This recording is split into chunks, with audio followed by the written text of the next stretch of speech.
The fluorescent lights of Whole Foods buzzed quietly overhead as Marcus Webb stood at the register, his worn delivery company jacket still damp from the Seattle rain. He had just finished his 12th delivery of the day, and his feet ached in his old sneakers that he'd been meaning to replace for months. The soles were so thin he could feel every pebble on the pavement, but new shoes weren't in the budget yet. Maybe next month, he told himself. Maybe next month things would be different. Before we jump back in, tell us where you're tuning in from, and if this story touches you, make sure you're subscribed because tomorrow, I've saved something extra special for you.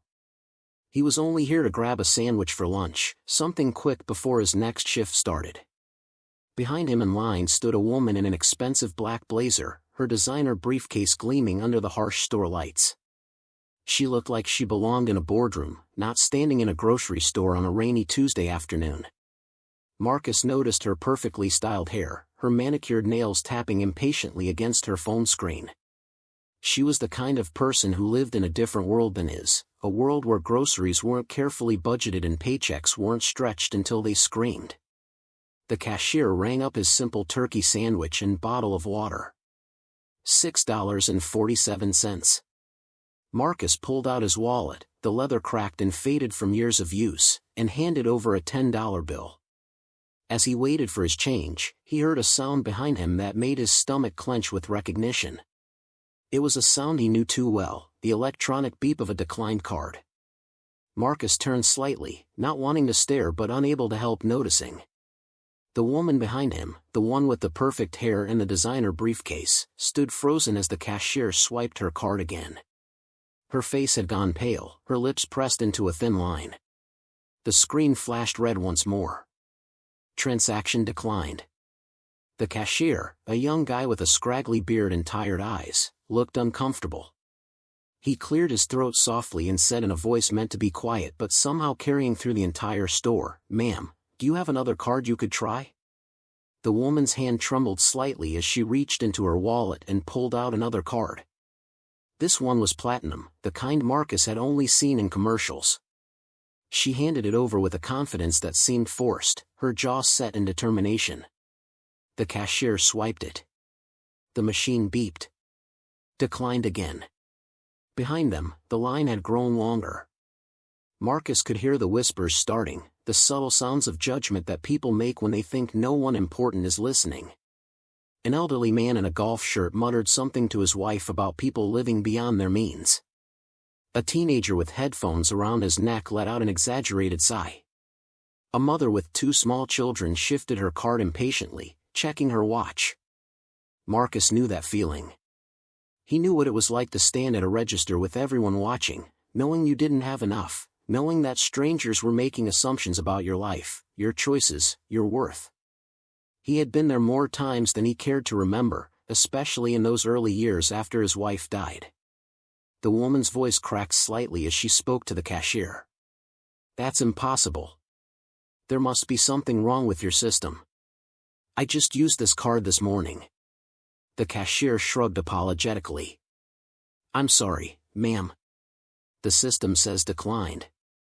Maybe you should call your bank?" Marcus watched as humiliation washed over her face, replacing the initial shock with something deeper, something that looked like despair trying desperately to hide behind a mask of composure. She fumbled with her phone, her fingers shaking as she tried to unlock it. Her voice dropped to almost a whisper as she said, "Could you just hold these items for me? I need to make a call." The whispers behind them grew louder. Someone said something about maxed-out credit cards. Someone else laughed quietly. Marcus felt his chest tighten with a familiar anger, not at the woman, but at the cruelty of strangers who found entertainment in someone else's worst moment. He looked down at his own change sitting in his palm. $3.53. He thought about the $67 in his checking account, the money he'd been saving to fix the check engine light in his delivery van that had been glowing orange for 3 weeks. He thought about his daughter Emma, who needed new school supplies and had been asking for a calculator for her advanced math class. He thought about the electric bill that was due in 2 days. Then he looked at the woman again, really looked at her, and saw past the expensive clothes and the designer accessories. He saw what everyone else was too busy judging to notice. He saw someone's daughter, someone's friend, someone who was probably terrified and alone in this moment. He saw a human being who needed help. Marcus stepped forward before he could talk himself out of it. "Excuse me," he said to the cashier, his voice steady despite the hammering of his heart. "How much is her total?" The cashier blinked, confused. $73.42. The woman turned to look at Marcus, her eyes wide with surprise and something that looked like shame. "No," she said quickly. "No, thank you. I can handle this. I just need to call my bank and straighten this out." But Marcus was already pulling out his wallet again. He knew what pride looked like because he wore it like armor every single day. He knew what it cost to accept help, how it felt like admitting defeat, like broadcasting failure to the world. But he also knew something else. He knew that sometimes the greatest gift you could give someone wasn't money or things, but the simple act of seeing them as human, of treating their crisis with the same urgency you'd want someone to treat yours. "It's no trouble," Marcus said quietly, handing his debit card to the confused cashier. "Really? We all have bad days." The woman's eyes filled with tears that she blinked away furiously. "I can't let you do that." Preparing and narrating this story took us a lot of time, so if you are enjoying it, subscribe to our channel. It means a lot to us. Now, back to the story. "You don't even know me." Marcus smiled, a sad, knowing smile that carried the weight of every hard lesson life had taught him. "I know enough," he said. "I know what it feels like to stand where you're standing. And I know that sometimes a stranger's kindness is the only thing that keeps us from breaking completely." The cashier hesitated, looking between them uncertainly. Marcus nodded at him to go ahead. The machine hummed as it processed the transaction. The seconds stretched out like hours. Marcus felt the weight of every eye in the line on him, felt the judgment shifting, redirecting. Now they were probably wondering what kind of fool paid for a stranger's groceries when he clearly couldn't afford his own lunch without counting change. The machine beeped. "Approved." The cashier handed Marcus his card back along with the receipt, his expression softening slightly. "That's really nice of you, man," he said quietly. Marcus took the receipt and tucked it into his pocket, even though he knew he'd probably regret this decision later when he was calculating how to stretch his paycheck through the rest of the week. He grabbed his sandwich and water, nodding to the woman who stood there looking at him like he'd just performed some kind of miracle instead of a simple transaction that would probably mean he'd be eating ramen for the next few days. "Thank you," she whispered, her voice thick with emotion. "I don't know what to say. This has never happened to me before. There must be some kind of fraud alert or system error. I'm the CEO of a tech company. I have money. I just don't understand what happened." Marcus believed her. He could see the genuine confusion and distress in her eyes. "Bank systems mess up sometimes," he said kindly. "I'm sure you'll get it sorted out. Don't let these people make you feel bad about yourself. Life happens to all of us." He started to turn away, ready to head back to his van and his endless list of deliveries, when she reached out and gently touched his arm. "Wait. Please. At least tell me your name. I want to pay you back. I need to pay you back." Marcus hesitated. He wasn't doing this for recognition or repayment. He was doing it because it was the right thing to do, because he'd been taught that when you have even a little, you share it with someone who has less in that moment, even if that little is all you have. His mother had lived by that principle, had fed neighbors with food they could barely afford, had given away coats in winter when they needed them just as much. She'd called it planting seeds of kindness, told him that you never knew when you might need to harvest from the same field. "Marcus," he finally said. "Marcus Webb. But really, you don't need to pay me back. Just help someone else when you get the chance." She pulled a business card from her briefcase with shaking hands and pressed it into his palm. "Saracen," she said. "Vertex Technologies. Please, I'm serious. Contact me. Let me make this right."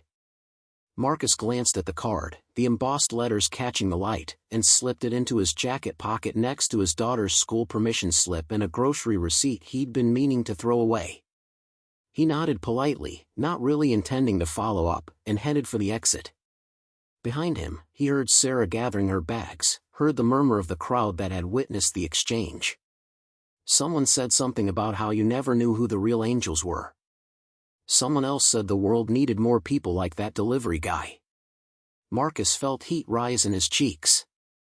He didn't want to be called an angel or a hero. He'd just done what any decent person should do. As he pushed through the doors into the gray Seattle afternoon, the rain had started again, falling in cold sheets that soaked through his thin jacket within seconds. He jogged to his van, a white Ford Transit that had seen better days, probably several decades worth of better days. The check engine light glowed its persistent warning as he started the ignition. The heater coughed out lukewarm air. He had 14 more deliveries before his shift ended, and then he had to pick up Emma from after-school care by 6, and then there was dinner to figure out and homework to help with and maybe, if he was lucky, an hour to himself before he collapsed into bed and did it all over again tomorrow. Marcus unwrapped his sandwich as he pulled out of the parking lot, taking a bite of the turkey and lettuce that suddenly seemed less appealing than it had 15 minutes ago. He thought about the $73 he'd just spent, money that was supposed to go toward fixing his van or buying Emma those school supplies she needed. He wondered if he'd made the right choice, if his daughter would understand when he had to tell her the calculator would have to wait another week. But then he remembered the look on Sarah Chen's face, the desperate gratitude, the way her hands had stopped shaking after someone had simply treated her like a human being instead of a spectacle. He remembered what it felt like to be in that position, to need help and be too proud to ask for it, to have strangers judge you based on a single moment in your life. Yeah, he thought as he navigated through the afternoon traffic. Yeah, it was worth it. He had no idea that this simple act of kindness, this $73 gesture born from empathy and shared struggle, was about to change his life in ways he couldn't possibly imagine. He had no idea that the business card in his pocket would soon become the key to unlocking a future he'd stopped allowing himself to dream about. He had no idea that Sarah Chen would spend the rest of that day thinking about the delivery driver who'd saved her from humiliation, or that she would make it her personal mission to find out who Marcus Webb really was. All Marcus knew in that moment, as rain drummed against his windshield and his stomach rumbled around the inadequate sandwich, was that he'd done the right thing. And sometimes, in a world that often felt cold and indifferent, doing the right thing was enough. Sometimes it had to be enough. Because Marcus Webb, delivery driver and single father, man with holes in his shoes and dreams he'd filed away in the back of his mind, had a secret of his own. A secret that Sarah Chen was about to discover. A secret that would make that $73 seem like the best investment either of them had ever made. Sarah Chen sat in her corner office on the 23rd floor of the Vertex Technologies building, staring at her phone screen with growing dread. The view of downtown Seattle stretched before her, usually a source of pride and accomplishment, but today it might as well have been a brick wall. Her assistant had called 3 times in the past hour, each time with more urgent questions about the investor meeting scheduled for tomorrow, but Sarah couldn't focus on quarterly projections or market expansion strategies. All she could think about was the catastrophic phone call she'd just finished with her bank. Fraud. Identity theft. Someone had accessed her accounts and systematically drained nearly everything over the past 48 hours. The transactions had been sophisticated enough to bypass the initial security alerts, routed through international servers and disguised as legitimate business expenses. Her personal accounts, her business lines of credit, even the emergency fund she'd kept separate. All of it compromised. The bank had frozen everything while they investigated, which meant Sarah Chen, CEO and self-made millionaire, currently had access to exactly $217 in cash that she'd found in her desk drawer. She pressed her palms against her eyes, trying to push back the panic that threatened to overwhelm her. This wasn't just embarrassing. This was potentially devastating. The investor meeting tomorrow represented 6 months of negotiations for a $12 million funding round that would take Vertex to the next level. If word got out that her personal finances were in chaos, that she'd been the victim of a security breach, the investors would scatter like leaves in the wind. In the tech world, perception was everything. One whiff of vulnerability and the sharks started circling. Her phone buzzed again. Another email from her accountant, this one marked urgent with 2 exclamation points. Sarah ignored it and instead pulled out the business card she'd been given that afternoon. Marcus Webb. The name was written in simple block letters on the back in blue ink, along with a phone number.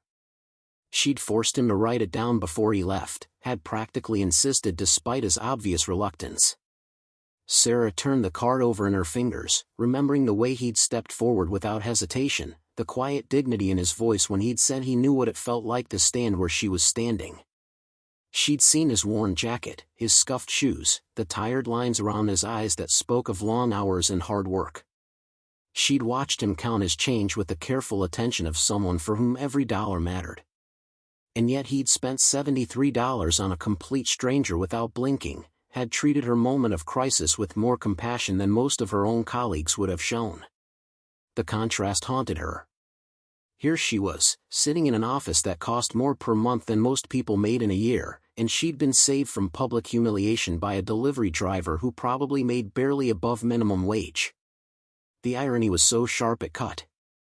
Sarah had built her entire life on the principle of self-sufficiency. After her parents had refused to support her decision to drop out of Stanford and start her own company, she'd sworn she would never need anyone's help again. She'd worked 3 jobs while coding in coffee shops at midnight. She'd slept in her car for 2 months to save money on rent. She'd eaten nothing but rice and beans for so long that even now, 7 years later, she couldn't look at a burrito without feeling slightly nauseous. Every success, every milestone, every triumph had been hers alone. She'd worn her independence like armor, had built walls so high that even her closest friends sometimes complained they didn't really know her. And then a stranger in a Whole Foods had broken through all of it with a simple act of kindness that she couldn't repay and couldn't forget. Her intercom buzzed. "Sarah, the legal team is here for the 4 o'clock, her assistant said through the speaker. Sarah glanced at her watch. She'd completely lost track of time. "Tell them I need to reschedule. Something's come up." There was a pause. "They've been waiting for 3 weeks for this meeting." "I know, Jennifer. I'm sorry. Reschedule it. Please." She heard the disapproval in her assistant's sigh but didn't have the energy to care. Right now, her carefully constructed empire felt like it was built on sand, and the tide was coming in fast. She needed to think, needed to figure out how to contain this disaster before it spiraled completely out of control. Sarah looked at Marcus Webb's business card again. She'd told him she wanted to pay him back, had promised she would make it right. At the time, she'd meant it as a simple transaction, a way to restore the natural order where successful CEOs didn't owe debts to delivery drivers. But now, sitting in her expensive office with her frozen accounts and her crumbling sense of security, she realized it meant something more. She wanted to understand how someone with so little could give so freely. She wanted to know what kind of person saw a stranger's distress and responded with grace instead of judgment. She wanted to know Marcus Webb's story. Sarah pulled up her laptop and did what she always did when she needed information. She started researching. A quick search for Marcus Webb in Seattle brought up dozens of results, none of them obviously connected to a delivery driver. She narrowed it down, adding terms like delivery service and Whole Foods location. Still nothing useful. She tried social media, but the name was too common, and without more specific information, she was just scrolling through hundreds of profiles of men who weren't the person she was looking for. Frustrated, she sat back in her chair. In the business world, she could find out anything about anyone with a few phone calls and the right connections. But Marcus Webb existed outside that world, in the vast landscape of ordinary people who worked hard and went home and didn't leave digital footprints that CEOs could track. For the first time in years, Sarah's resources felt inadequate. She was still staring at her computer screen when her phone rang. The caller ID showed her mother's number. Sarah considered letting it go to voicemail, as she usually did with her mother's calls, but something made her answer. "Hi, Mom." "Sarah, finally. I've been trying to reach you for days." Her mother's voice carried that familiar note of reproach that Sarah had learned to tune out years ago. Your father and I want to know if you're coming to Thanksgiving this year. We're planning the menu and need to know numbers. Thanksgiving was 3 weeks away, and Sarah hadn't even thought about it. I don't know yet. Work is really busy right now. Work is always busy with you. You know, your sister is bringing her new boyfriend. It would be nice if you could make time for family once in a while. Sarah felt the old resentment flare up, the familiar script of their relationship playing out in predictable patterns. Her mother, disappointed that Sarah had chosen career over the traditional path her sister had taken. Sarah, defensive and distant, unable to explain that her work wasn't just a job but proof of her own worth, evidence that she'd been right to bet on herself when no one else would. I'll let you know, Sarah said curtly. I really have to go. Fine. But Sarah, honey, are you okay? You sound stressed. The unexpected concern in her mother's voice almost broke something loose in Sarah's chest. For a wild moment, she wanted to tell her everything. About the fraud, the frozen accounts, the terror of standing in that grocery store unable to pay for basic items. About the delivery driver who'd helped her and the strange hollow feeling it had left behind. About how success suddenly felt fragile as glass. But old habits were hard to break. I'm fine, Mom. Just tired. I'll call you later, okay? She hung up before her mother could press further, before the weakness could spread. Sarah had spent too long proving she didn't need anyone to start falling apart now. Instead, she picked up Marcus Webb's card one more time and made a decision. She would find him.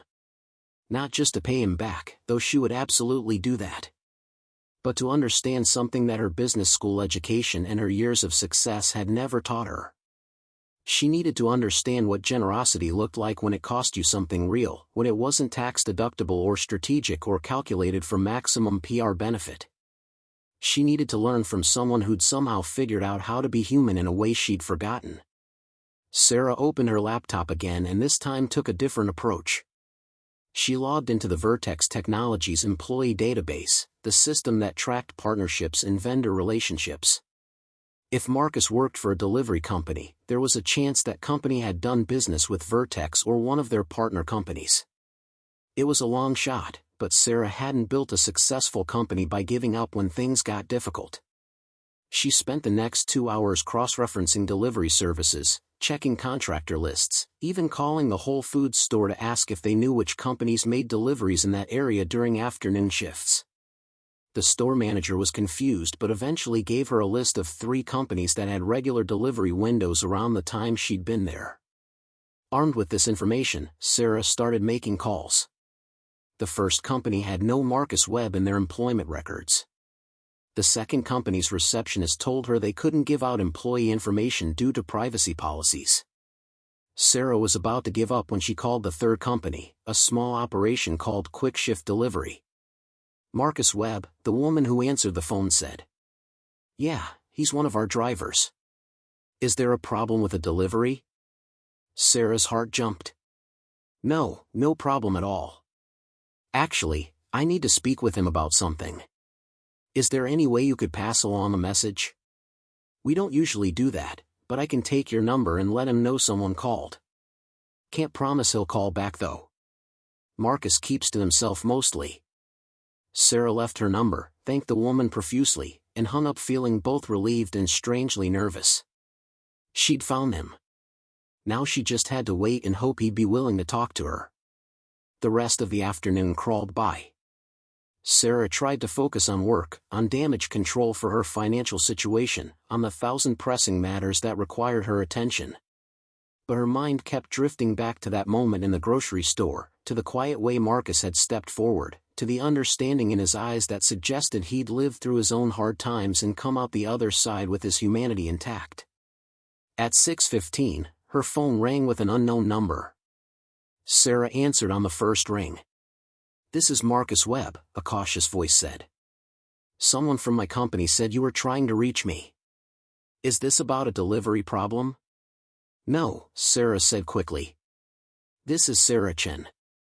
From Whole Foods this afternoon. I'm the one whose card was declined. There was a pause.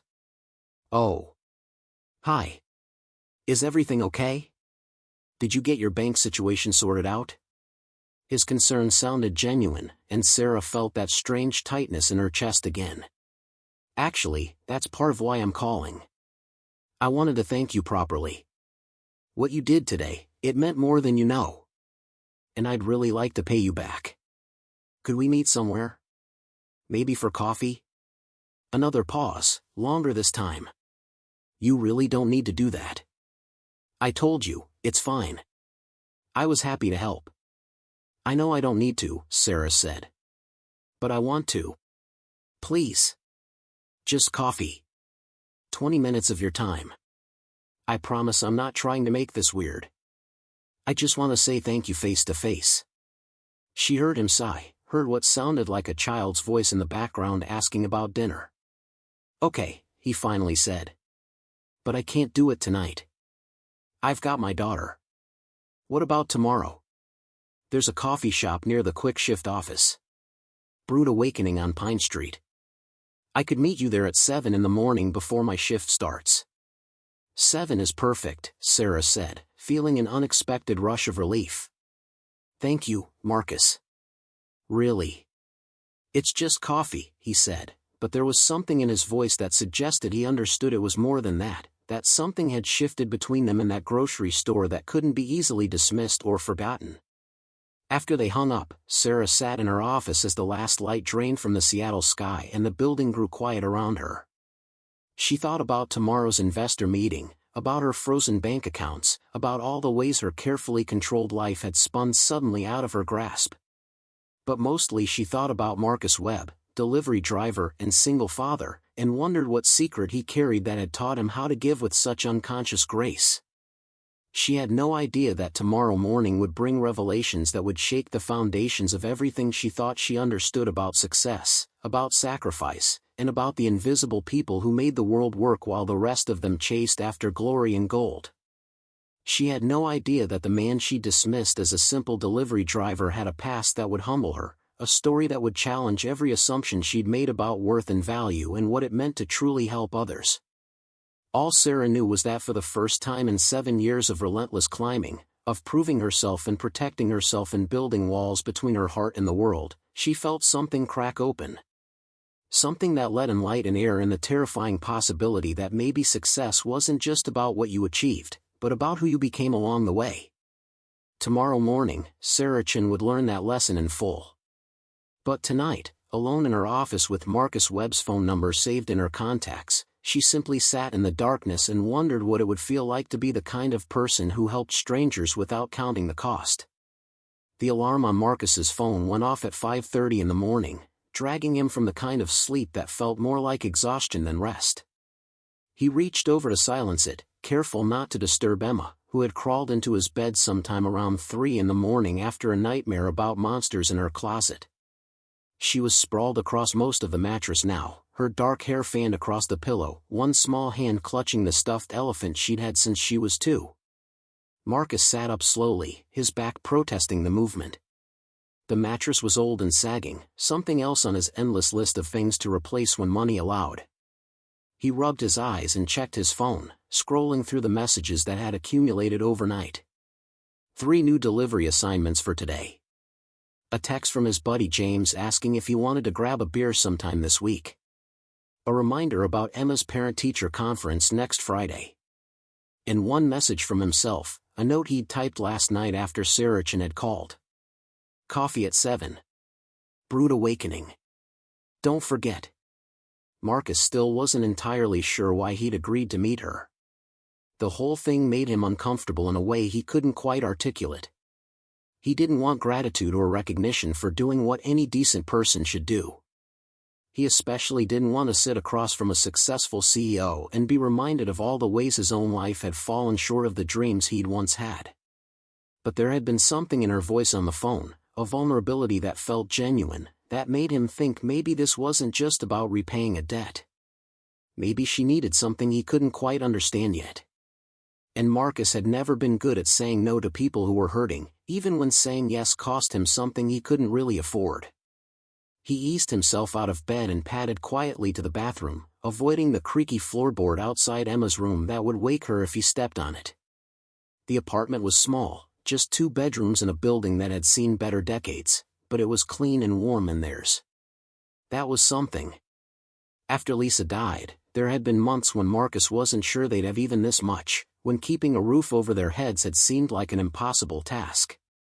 In the bathroom mirror, Marcus examined his reflection with the critical eye of someone who'd stopped caring much about appearance but knew he should probably make some effort today. His hair needed a cut. The gray at his temples seemed more pronounced every morning. There were lines around his eyes that hadn't been there 5 years ago, carved by grief and worry and too many nights of inadequate sleep. He looked older than 38. He looked tired. Marcus showered quickly in lukewarm water, the apartment's water heater being another thing that worked marginally at best, and dressed in his least wrinkled button-down shirt and the jeans that didn't have a rip in the knee. It wasn't exactly power lunch attire, but it was better than showing up in his delivery company jacket with the torn pocket. He checked on Emma one more time before leaving. She'd rolled into the warm spot he'd left behind, her breathing deep and peaceful. Marcus felt the familiar squeeze of love and terror that parenthood had become for him. Everything he did, every decision he made, every dollar he spent or saved, it all came back to her. She was the reason he got up at dawn and worked until dark. She was the reason he'd swallowed his pride and taken a job that required no degree and offered no future. She was his whole world, and the weight of that responsibility sometimes felt like it might crush him. He scribbled a quick note and left it on the kitchen counter. "Good morning, sunshine. Cereal in the cabinet, juice in the fridge. I'll be back by 7:45 to get you ready for school. Love you bigger than the sky. Dad." Then he grabbed his keys and headed out into the cold Seattle morning. The drive to Brood Awakening took 20 minutes through streets that were just beginning to wake up. Marcus passed closed storefronts and all-night diners where early shift workers grabbed coffee and breakfast. He passed bus stops where people huddled against the cold, waiting for transportation to jobs that probably didn't pay enough and didn't appreciate them nearly as much as they should. He passed the life he'd been living for the past 5 years, the one that had become so familiar he sometimes forgot there had been a different life before it. The coffee shop was a small place wedged between a dry cleaner and a yoga studio, the kind of independent business that somehow survived despite the Starbucks on every corner. Marcus had been here a few times, usually grabbing something quick between deliveries. The owner was a middle-aged Korean woman named Mrs. Park who made the best blueberry muffins Marcus had ever tasted and always asked about Emma like she actually cared about the answer. He arrived 10 minutes early and sat in his van, watching the door. A few customers trickled in and out. A woman in scrubs, probably heading to or from a hospital shift. An old man with a newspaper tucked under his arm. A young couple holding hands and laughing about something private and warm. At exactly 7 o'clock, a sleek black Tesla pulled into the parking lot. Sarachan emerged wearing jeans and a simple sweater, her hair pulled back in a ponytail.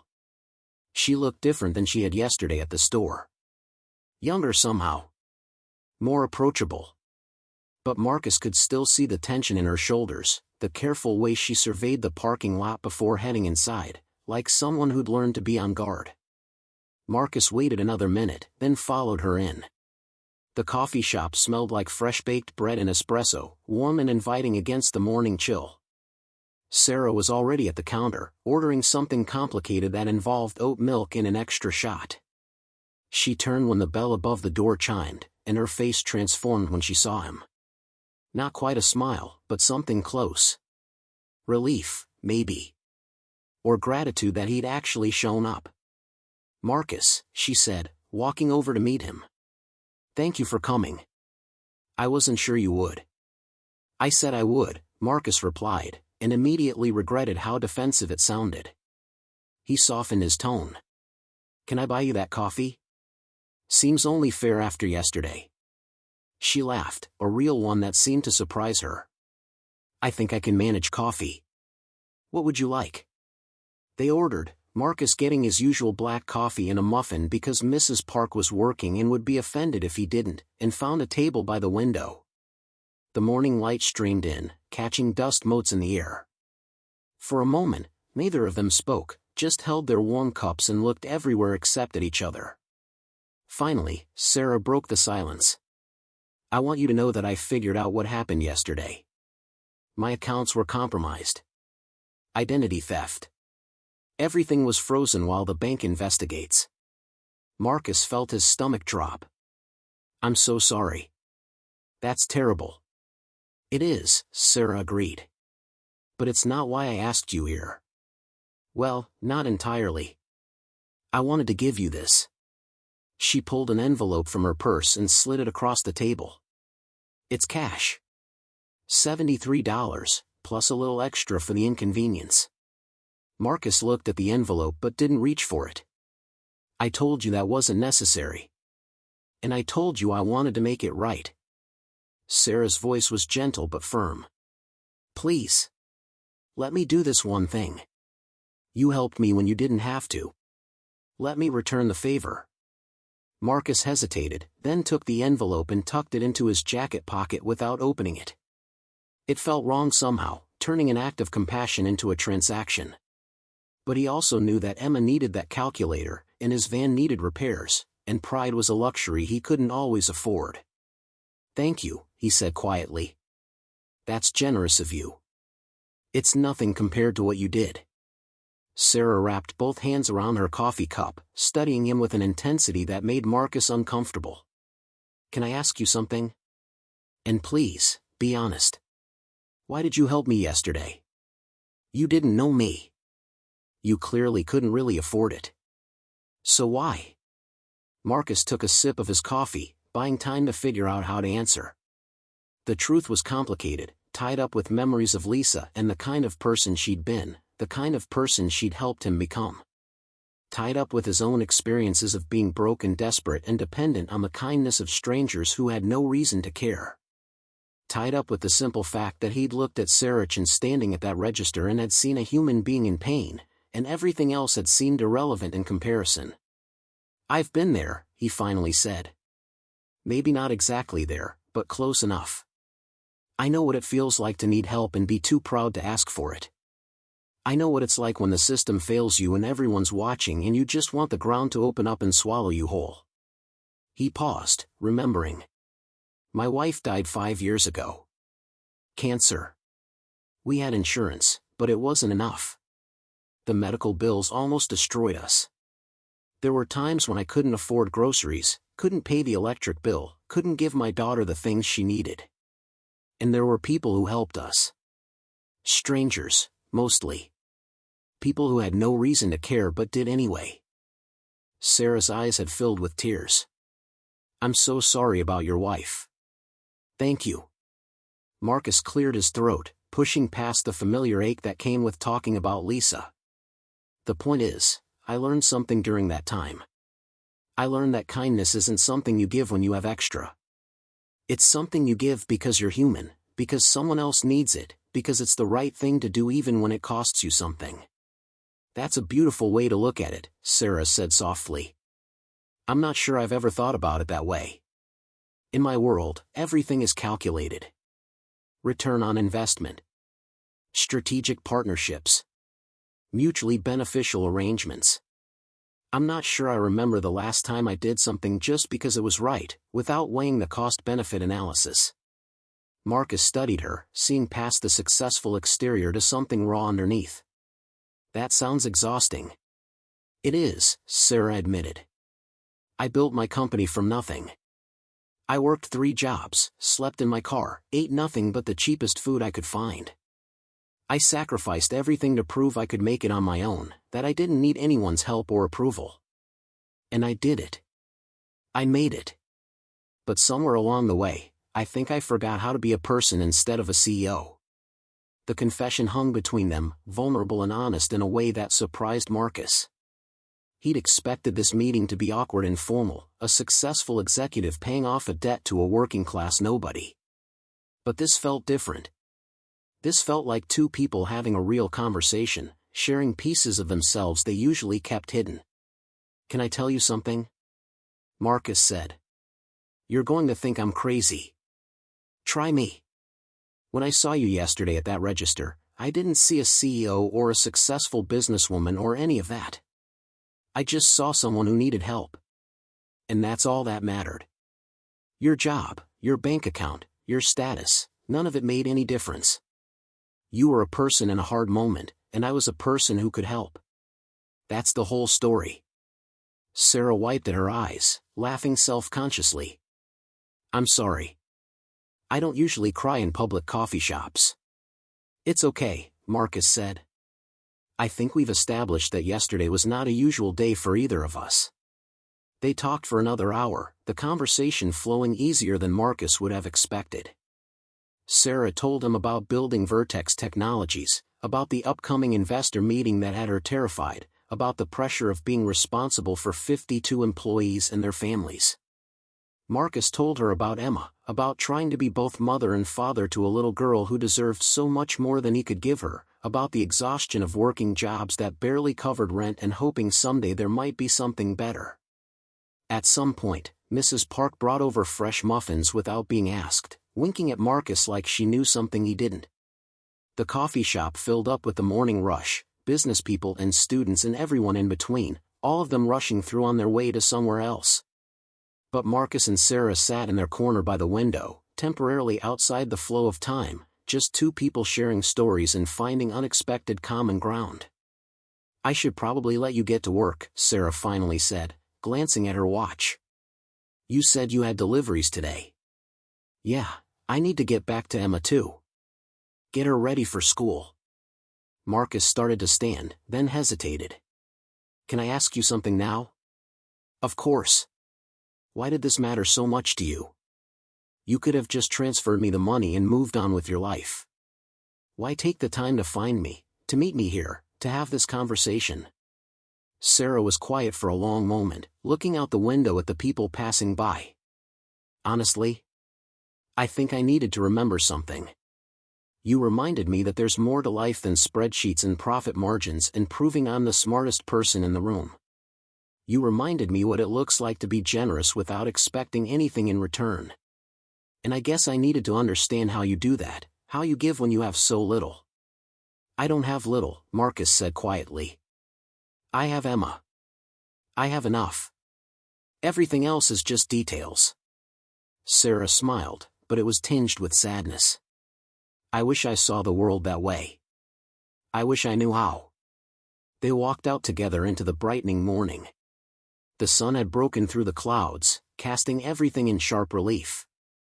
Marcus's van sat next to Sarah's Tesla, the contrast almost comical. She pulled out her phone and held it up. Can I get your number?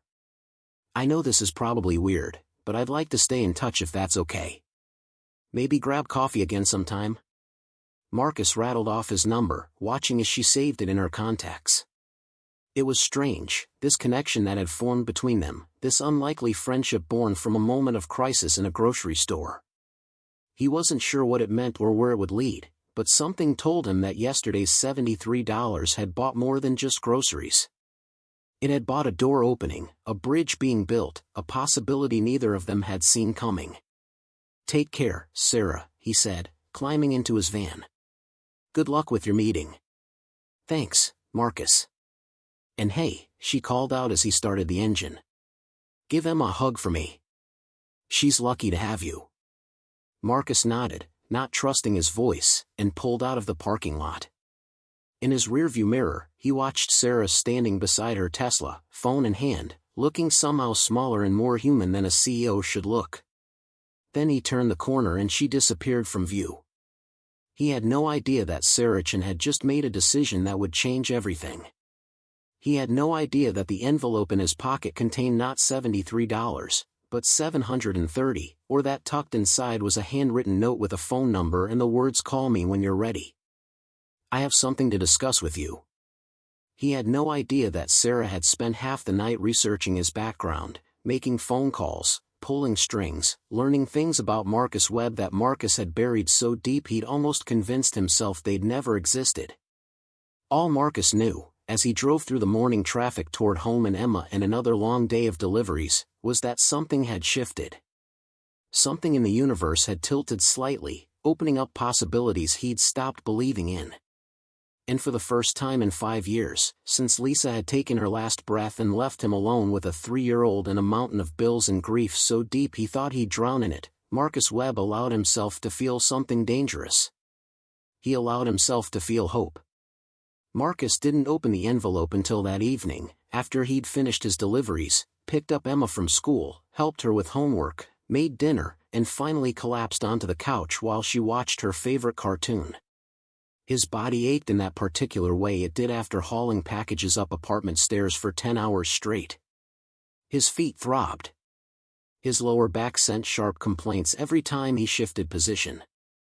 But Emma was fed and happy and safe, which meant the day was a success by the only metric that really mattered. He pulled the envelope from his jacket pocket, the one he'd hung by the door, and turned it over in his hands. It felt heavier than it should for $73. Marcus told himself he was being ridiculous, that Sarah had probably just used new bills or maybe added an extra 20 as a tip, nothing more than that. But his fingers trembled slightly as he opened the flap and pulled out the contents. The cash fell onto his lap in a neat stack. $100 bills. Marcus stared at them, his brain refusing to process what he was seeing. He counted them once. Twice. 3 times, certain he was making a mistake. $700 bills and a single $20 bill. $720 total. His hands started shaking. This wasn't repayment. This was something else entirely. This was charity, pity, the kind of handout that made his stomach turn even as a desperate part of him calculated what this money could mean. Emma's calculator. New shoes for both of them. The van repair. The electric bill he'd been putting off. Groceries that weren't ramen and canned soup. Maybe even a birthday present for Emma next month that wasn't from the dollar store. Then he saw the note, written in elegant handwriting on expensive cardstock. Marcus, please don't be angry. I know this is more than we discussed, but I wanted to do something meaningful. Call me when you're ready. I have something important to discuss with you. Sarah. Below that was her personal cell phone number. Marcus sat frozen on the couch, the money burning in his hands like it was on fire. Part of him wanted to call her right now and tell her he couldn't accept this, that it was too much, that he didn't need her charity. But another part, the part that had learned humility the hard way through medical bills and eviction notices and nights when Emma had cried herself to sleep because they couldn't afford the field trip her classmates were going on, that part whispered that pride was a luxury and his daughter deserved better than his ego.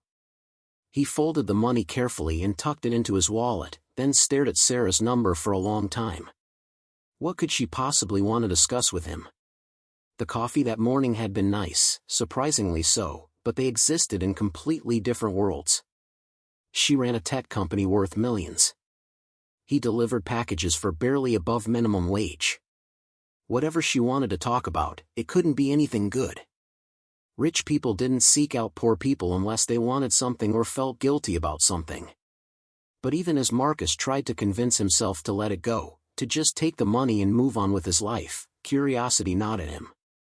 Sarah hadn't seemed like the typical wealthy executive during their conversation. She'd been vulnerable, honest, almost desperate in her need to understand something she couldn't quite articulate. And there had been something in her eyes when they'd said goodbye, a look that suggested she'd made some kind of decision about him.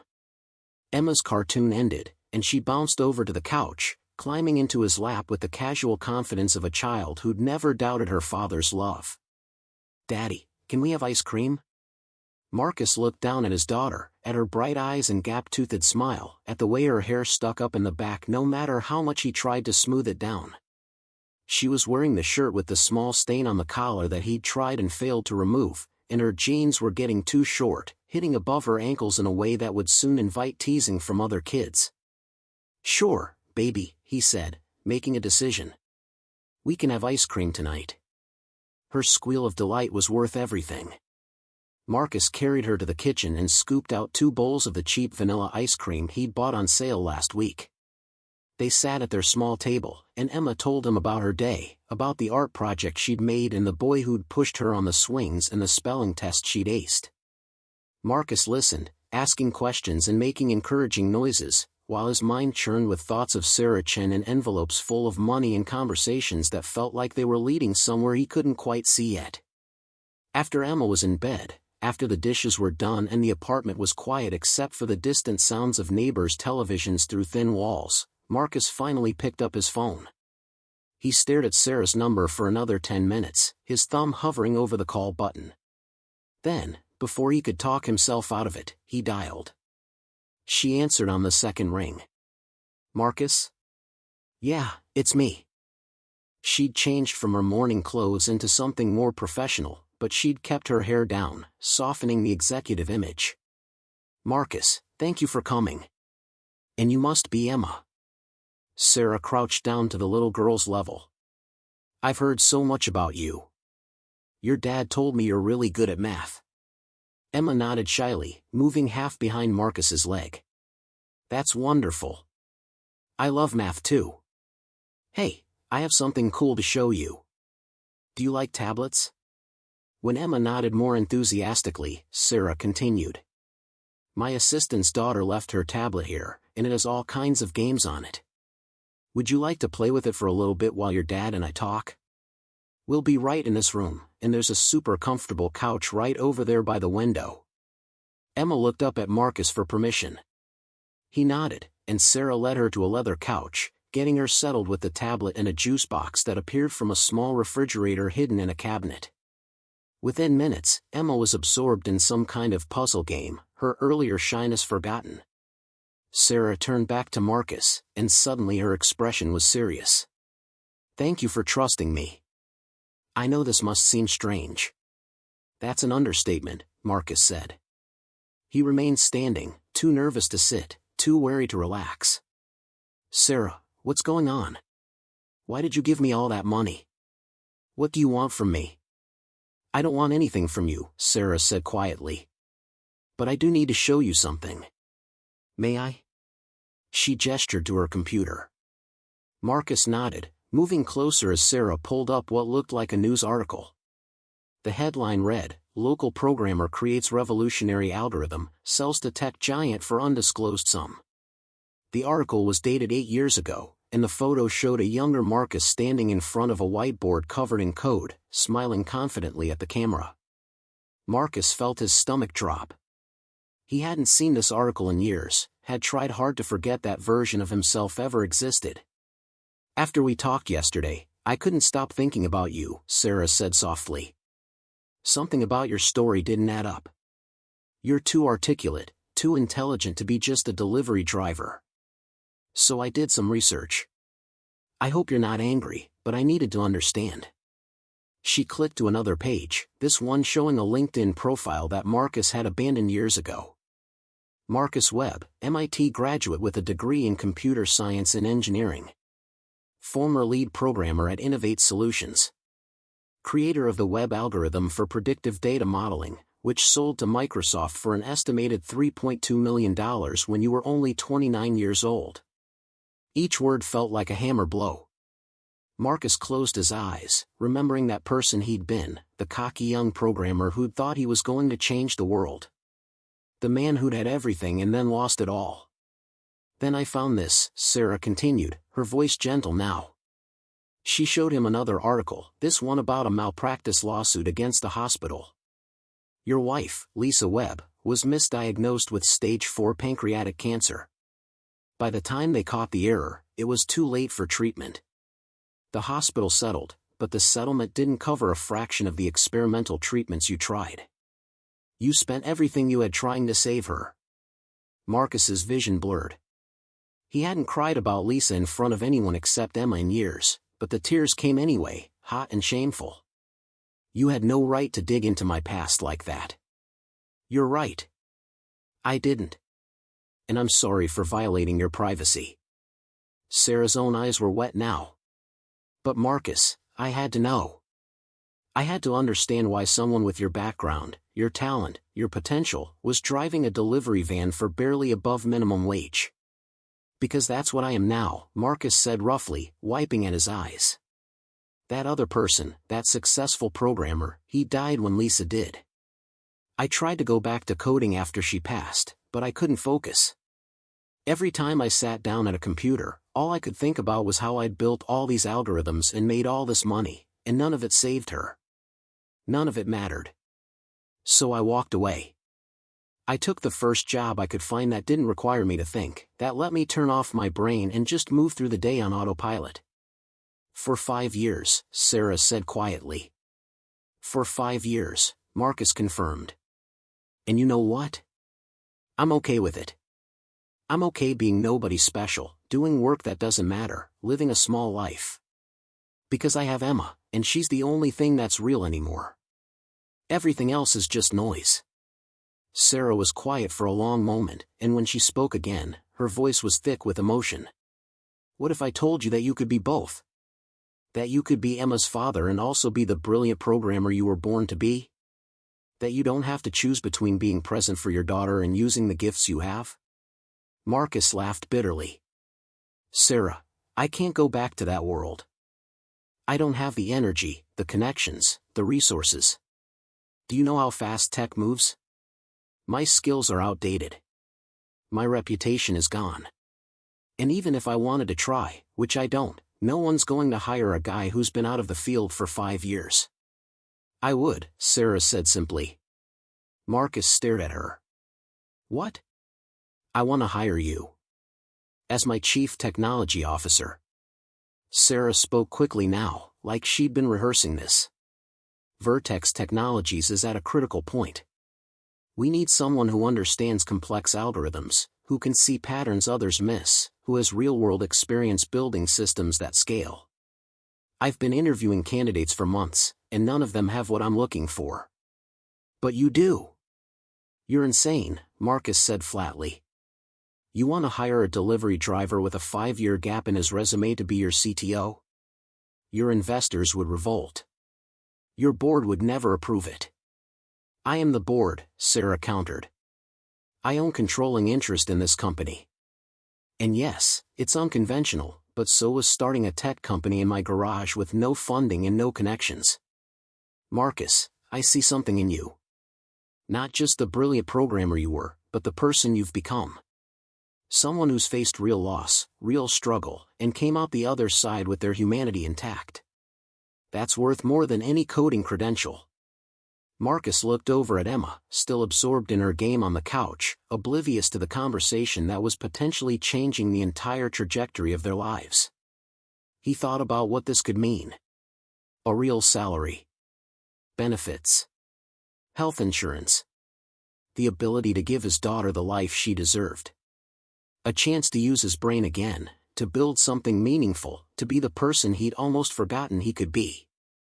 But he also thought about the risk. About walking back into a world that had chewed him up and spit him out once before. About the pressure, the expectations, the constant fear of failure. About what it would cost him emotionally to care about something again besides just surviving day to day. I need to think about this, he said finally.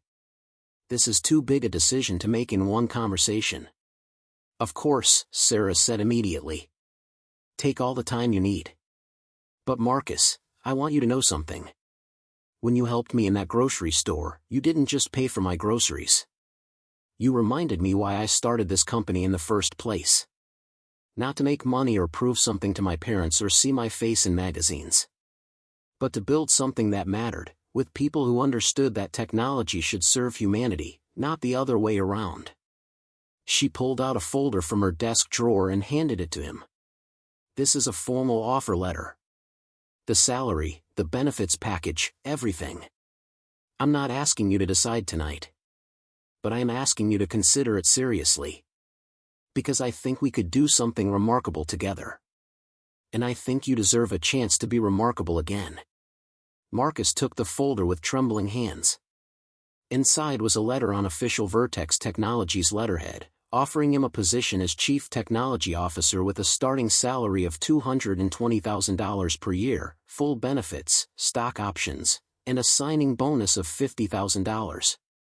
The numbers seemed impossible, like something from a dream he'd stopped having years ago. Why? He asked, his voice barely above a whisper.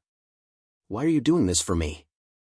Sarah smiled, and there was something knowing in it, something that suggested she understood more than she'd said. Because 7 years ago, when I was sleeping in my car and eating ramen for every meal, a delivery driver saw me crying in a parking lot.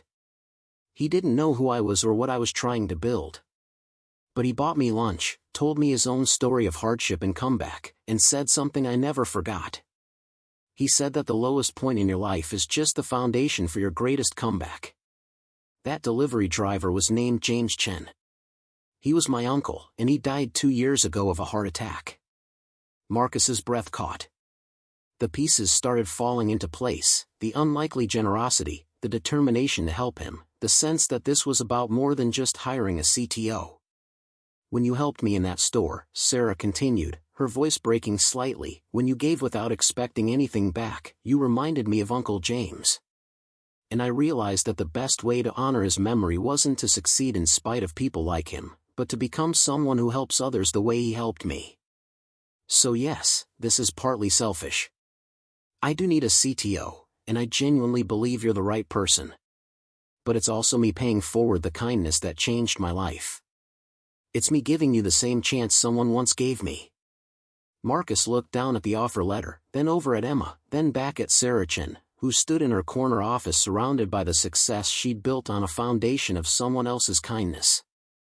And for the first time in 5 years, since the day Lisa had closed her eyes for the last time and left him alone in a world that suddenly made no sense, Marcus Webb allowed himself to believe that maybe, just maybe, the story wasn't over yet. Maybe this was just the foundation for his greatest comeback. Marcus didn't sleep that night. He lay in bed staring at the ceiling while Emma snored softly in the room next door, the offer letter spread across his chest like it weighed 1,000 pounds. $220,000 a year. The number kept circling through his mind, incomprehensible in its magnitude. That was more money than he'd made in the past 3 years combined. That was Emma's college fund. That was a house instead of this cramped apartment. That was security, stability, a future that didn't involve counting pennies and praying the van would last another month. But it was also risk. It was stepping back into a world that had destroyed him once before. It was caring again, trying again, opening himself up to the possibility of failure when he'd spent 5 years building walls specifically designed to keep that possibility out. Marcus had survived by making himself small, by wanting nothing, by expecting nothing. This offer threatened to tear down everything he'd built to protect himself. Around 3 in the morning, he got up and walked to Emma's room, standing in the doorway watching her sleep. She was curled on her side, clutching that worn elephant, her face peaceful in the way only children's faces could be.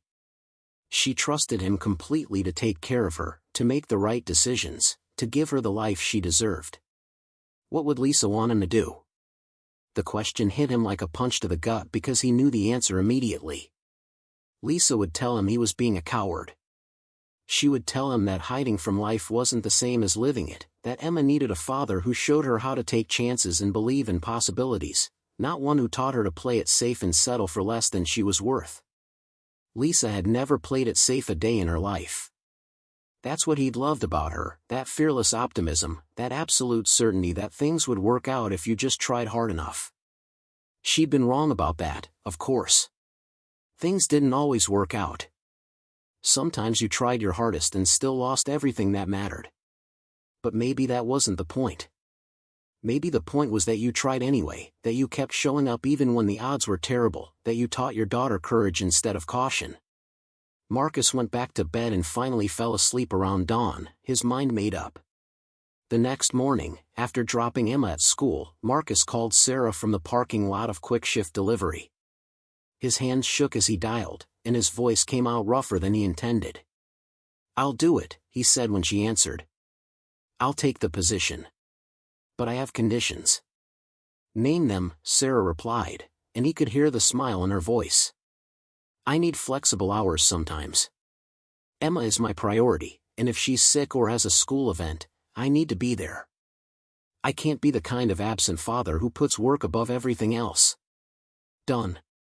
We can work remotely when needed, and family always comes first." "What else?" Marcus took a breath. "I need time to ramp up. My coding skills are rusty, and I don't know half the frameworks you're probably using now. I don't want you to hire me thinking I'm going to walk in and immediately revolutionize everything. It's going to take me time to get back to where I was.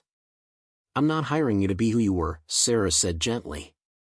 I'm hiring you to be who you are now, with all the wisdom that comes from what you've been through. The technical skills will come back. It's everything else that makes you valuable. Okay, Marcus said, feeling the weight starting to lift. Then I'm in. When do you want me to start? How about you give Quick Shift 2 weeks notice, take a week to get settled, and start the first Monday of next month. That gives you time to find childcare arrangements and prepare Emma for the change. They talked logistics for another 20 minutes, and by the time Marcus hung up, he felt like he'd jumped off a cliff and was either going to fly or crash spectacularly. He went into the Quick Shift office and handed in his resignation, enduring the manager's surprised questions and the other driver's congratulations. Word spread quickly. By lunchtime, everyone knew that Marcus Webb was leaving to become some kind of tech executive, and the reactions ranged from genuine happiness to barely concealed skepticism. His buddy James cornered him by the lockers. Man, is this for real? You're really leaving? Yeah, Marcus said, still processing it himself. It's real. Good for you, brother. You deserve something better than this grind. James clapped him on the shoulder. Just don't forget about us little people when you're living large in your fancy office. Marcus laughed, but the comment stung a little. I'm still me, James. Nothing's going to change that. But even as he said it, Marcus wondered if it was true. Would this job change him? Would success corrupt him the way it corrupted so many others? Would he become the kind of person who looked at delivery drivers and saw invisible servants instead of human beings with their own struggles and dreams? The 2 weeks passed in a blur of final deliveries, paperwork, and increasingly anxious conversations with Emma about the changes coming to their lives. She was excited about the idea of Daddy having a new job, especially when Marcus explained that it meant they could move to a bigger apartment and maybe even get a pet. But he also saw the worry in her eyes, the fear that change might mean losing the father who'd always been there for her. I promise you, Marcus told her the night before his first day at Vertex Technologies, no matter how busy I get, no matter what happens with this new job, you will always be the most important thing in my life. Always. Do you believe me? Emma nodded, but she clung to him extra tight that night, and Marcus understood. They'd been through so much together, just the two of them against the world. This felt like inviting someone else into that sacred space, and it was terrifying for both of them. Marcus's first day at Vertex Technologies began with Sarah meeting him in the lobby personally, walking him through security, introducing him to what felt like 100 people whose names he immediately forgot. His office was 3 doors down from Sarah's, smaller but still impressive with its view of the city and its array of technology that made him feel simultaneously excited and overwhelmed. The IT department had set him up with a laptop, multiple monitors, and access to systems he didn't even know existed. His first week was drinking from a fire hose, attending meetings about projects in progress, reviewing code that might as well have been written in ancient Greek for all the sense it made initially, and trying desperately not to look as lost as he felt. But something unexpected happened. Slowly, like muscles remembering how to move after a long atrophy, his brain started waking up. He'd look at a piece of code and suddenly see the pattern beneath it, the elegant solution hidden in the mess. He'd sit in meetings and find himself asking questions that made the engineers pause and reconsider their approaches. The rust was falling away, and underneath it, the programmer he'd been was still there, waiting. More than that, he brought something new to the work. Where the younger engineers saw only technical problems, Marcus saw human implications. He pushed back on features that would maximize profit but harm user privacy. He insisted on accessibility considerations that others dismissed as unnecessary. He brought the perspective of someone who'd lived on the other side, who understood what it meant when technology failed the people it was supposed to serve. Sarah noticed. After his second week, she stopped by his office late one afternoon when most people had gone home. "How are you holding up?" she asked, leaning against his doorframe. "Honestly? Better than I expected," worse than I hoped. It's a lot. But you're doing great. The team respects you, which isn't easy to earn around here. They're a tough crowd. Marcus swiveled in his chair to face her. Can I ask you something? And I want an honest answer. Did you really hire me because you thought I was the best person for the job? Or was this some kind of charity project, paying forward your uncle's kindness? Sarah came into the office and sat in the chair across from his desk. At first, I'll admit, it was mostly about James. About wanting to help you the way he helped me. But Marcus, I wouldn't have offered you this position if I didn't genuinely believe you could do it. I'm not that generous. This company is my life's work, and I wouldn't risk it on a feel-good story. You're here because you belong here. Something in Marcus's chest loosened, a tension he hadn't realized he'd been carrying. Thank you. I needed to hear that. The months that followed transformed Marcus's life in ways he couldn't have imagined. The first paycheck felt surreal, more money than he'd ever seen in his account at once. He paid off the medical debt that had been hanging over him for 5 years. He moved into a 2-bedroom apartment in a better neighborhood with a park across the street. He bought Emma new clothes that actually fit and enrolled her in the art classes she'd been begging for.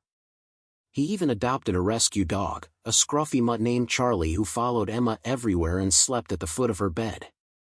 But the external changes were nothing compared to the internal ones. Marcus felt himself coming alive again, engaging with the world instead of just surviving it. He joined conversations at work about technology and ethics and the future they were building. He stayed late sometimes, not because he had to but because he wanted to solve the problem he was working on. He laughed more. He dreamed more. He became more. Emma noticed. One night, 6 months into his new position, she looked up from her homework and said, "Daddy, you seem happier now." Marcus felt tears prick his eyes. "I am, sunshine. I really am. I think Mommy would be happy too." "Yeah," Marcus whispered, his voice catching. "I think she would." The investor meeting that had terrified Sarah ended up being a massive success, largely due to a presentation Marcus had helped develop that showcased Vertex's new approach to ethical AI. The $12 million funding round turned into $18 million, and suddenly the company was poised for explosive growth. Sarah offered Marcus equity that would make him wealthy if the company succeeded, and he accepted it with gratitude but also with the knowledge that the real wealth was in having work that mattered and a daughter who knew she was loved. 1 year to the day after Marcus had paid for Sarah's groceries in that Whole Foods, Sarah organized a small celebration in the office. It wasn't about the anniversary specifically, just a company milestone party, but she pulled Marcus aside at one point. "Do you remember what today is?" she asked. Marcus smiled. "Hard to forget. Best $73 I ever spent. You know what I realized recently? I've spent the past year trying to repay you for that kindness, giving you this job and this opportunity. But the truth is, I can never repay you. Not because of the money, but because you gave me something I didn't even know I'd lost. You reminded me what it means to be human, to see other people and actually care about them. That's not something you can put a price on. You've repaid me 1,000 times over," Marcus said quietly. "You gave me my life back. You gave Emma a future. You believed in me when I'd stopped believing in myself." Sarah hugged him then, unself-consciously, and Marcus hugged her back, thinking about all the unlikely connections that had led to this moment. A grocery store mishap. A stranger's kindness. A secret past revealed. An impossible job offer. And underneath it all, the golden thread of human compassion that connected everything, that turned strangers into friends and hardship into hope. That evening, Marcus picked up Emma from her art class, now driven by their reliable used Honda instead of the van that had finally died 2 months earlier. As they drove home, Emma chattered about the painting she was working on, something with dolphins and rainbows that made perfect sense to her 8-year-old imagination. Marcus listened, really listened, present in the moment in a way he hadn't been for years. He thought about the man he'd been a year ago, standing in that grocery store counting change and trying to decide if he could afford to help a stranger. He thought about how that single choice had set in motion a chain of events that had changed everything. He thought about Sarah's Uncle James, the delivery driver who'd bought lunch for a desperate young woman sleeping in her car, who'd planted a seed of kindness that had grown into a forest of possibility. He thought about the invisible ways that compassion rippled outward, touching lives in patterns too complex to predict or measure. And he made a decision. Every month, Marcus started setting aside part of his paycheck for a special fund. When he saw someone in need, someone struggling at a register or looking lost and alone, he'd help them. Not in huge ways necessarily, but in the small ways that mattered. A meal paid for. A tank of gas covered. A utility bill quietly handled. He never left his name, never asked for recognition, just passed along the grace that had been shown to him. Sarah did the same, creating a foundation through Vertex Technologies that offered interest-free loans and job training to people trying to rebuild their lives after hardship. They called it the James Chin Memorial Fund, and within 2 years it had helped over 300 people get back on their feet. Emma grew up watching her father give without expecting anything in return, learning that success wasn't just about what you achieved but about what you did for others along the way. She learned that the greatest gift you could offer someone wasn't money or opportunity, but the simple recognition of their humanity when the world was trying to make them invisible. Years later, when reporters would ask Marcus about his remarkable comeback story, about going from delivery driver to CTO of one of the most innovative tech companies in the Pacific Northwest, he always circled back to that day in the grocery store. "I didn't save Sarah Chin," he'd say. "She saved me. We saved each other." That's what happens when you choose compassion over judgment, when you see people instead of circumstances.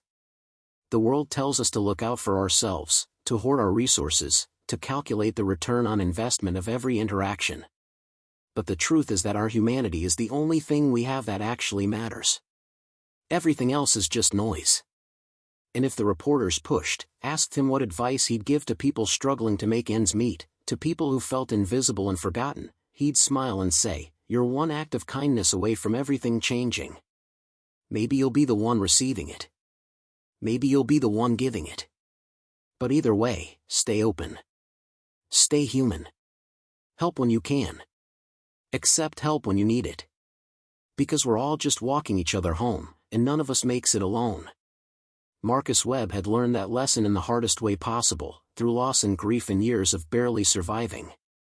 But he'd learned it again in the best way possible, through the unexpected grace of a stranger who'd looked past his worn jacket and scuffed shoes and had seen someone worth saving. And in saving him, Sarah Chin had discovered that the act of lifting someone else up had the power to elevate them both. That's how it worked, Marcus realized. Kindness wasn't a transaction with winners and losers, givers and takers. It was a circle, a continuous flow of grace that enriched everyone it touched. You gave what you could, when you could, to whoever needed it.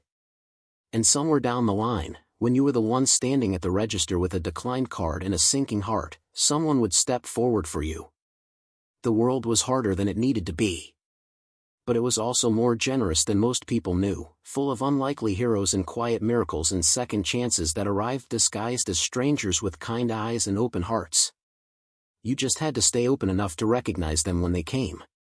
Marcus Webb had almost missed his second chance. He'd almost let pride and fear and the weight of his past keep him from accepting the gift that Sarah Chin had offered. But he'd taken the risk, had stepped through the door that kindness had opened, and on the other side had found not just a job or financial security, but something far more precious. He'd found himself again. And in doing so, he'd found his way home. Up next, you've got 2 more standout stories right on your screen. If this one hit the mark, you won't want to pass these up. Just click and check them out.